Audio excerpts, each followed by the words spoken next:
राधे तू बड़ भागिनी, तूने कौन तपस्या कीन। तीन लोक तारन तरन, सो तेरे आधीन। आप सभी को राधा अष्टमी की हार्दिक शुभकामनाएं। राधा रानी परम ब्रह्म परमात्मा श्री कृष्ण की अर्चित शक्ति हैं। उनकी कृपा से ही कृष्ण तत्व की प्राप्ति होती है। इसीलिए इनमें से किसी एक की उपासना में दोनों की प्राप्ति सुनिश्चित है। कृष्ण की शक्ति है राधा, कृष्ण की आत्मा है राधा। कृष्ण शब्द हैं तो राधा अर्थ, कृष्ण गीत हैं तो राधा संगीत, कृष्ण वंशी हैं तो राधा स्वर, कृष्ण समुद्र हैं तो राधा तरंग, कृष्ण फूल हैं तो राधा उसकी सुगंध। राधा के आराधकों ने कृष्ण और राधा का एकाकार स्वरूप दर्शाने के अनेक प्रयास किए हैं। संत महात्माओं ने कृष्ण तत्व व राधा तत्व को अभिन्न माना है।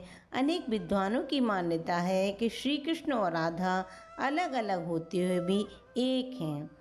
पहली समानता तो यही है कि इन दोनों का जन्म भाद्रपद मास की अष्टमी को हुआ। कृष्ण का जन्म कृष्ण पक्ष की अष्टमी को हुआ, राधा का जन्म शुक्ल पक्ष की अष्टमी को।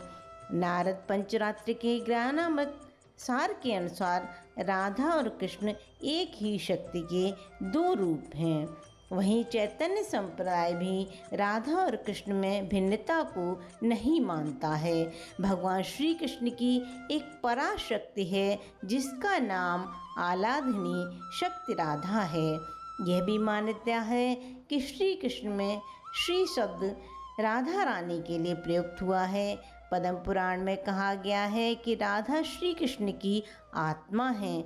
महर्षि वेद व्यास जी ने भी लिखा है कि श्री कृष्ण आत्मा राम है और उनकी आत्मा राधा है। जगत सृष्टा ब्रह्मा जी द्वारा वरदान प्राप्त कर राजा सुचंद्र एवं उनकी पत्नी कलावती कालांतर में वृषभानु एवं कीर्तिदा हुए। इन्हीं के पुत्री के रूप में राधा रानी ने 5000 वर्ष से भी अधिक पूर्व मथुरा जिले के गोकुल महावन कस्बे के निकट रावल ग्राम में जन्म लिया था। बताया जाता है कि वृषभानु एवं कीर्तिदा को राधा रानी की प्राप्ति यमुना महारानी की घोर तपस्या के बाद हुई थी। राधा के जन्म के संबंध में यह भी कहा जाता है कि वृषभानु भाद्रपद शुक्ल अष्टमी को जब एक सरोवर के पास से गुजर रहे थे, तब उन्हें मध्याह्न 12 बजे एक सघन कुंज की झुकी वृक्षावली के पास एक बालिका कमल के फूल पर तैरती हुई मिली, जिसे उन्होंने अपनी पुत्री के रूप में अपना लिया। बाद में वृषभानु कंस के अत्याचारों से तंग होकर रावल से बरसाना चले गए।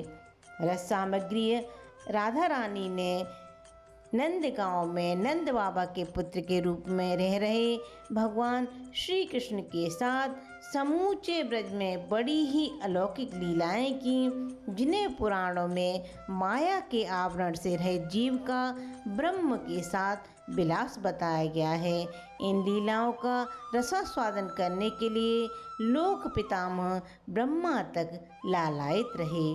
अतएव उन्होंने एक दिन भगवान श्री कृष्ण से प्रार्थना की कि वह उनकी कुंज लीलाओं का दर्शन करना चाहते हैं। इस पर भगवान श्री कृष्ण ने उनसे कहा कि चलो आप बरसाना में ब्रह्मेश्वर पर्वत के रूप में विराजमान हो जाओ, मैं आपकी ही गोद में समस्त लीलाएं करूँगा।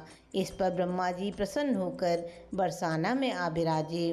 कालांतर में एक बार जब देव ऋषि नारद के अवतार माने जाने वाले ब्रजाचार्य नारायण भट्ट बरसाना स्थित ब्रह्मेश्वर गिरि नामक पर्वत पर गोपी भाव से अकेले विचरण कर रहे थे, तो उन्होंने देखा कि राधा रानी भी भगवान श्री कृष्ण के साथ विचरण कर रही हैं। भट्ट जी उन दोनों के सम्मुख हाथ जोड़कर खड़े हो गए।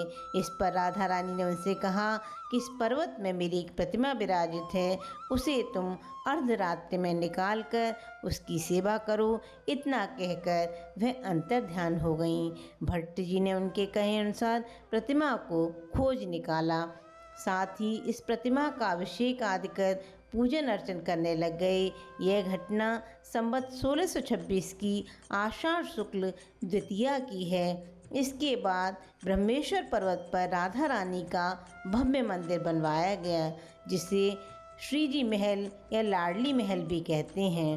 ब्रज में मान्यता है कि यदि कोई व्यक्ति राधा को त्याग कर केवल भगवान श्री कृष्ण का भजन करे तो उसका स्वप्न में भी कल्याण संभव नहीं है।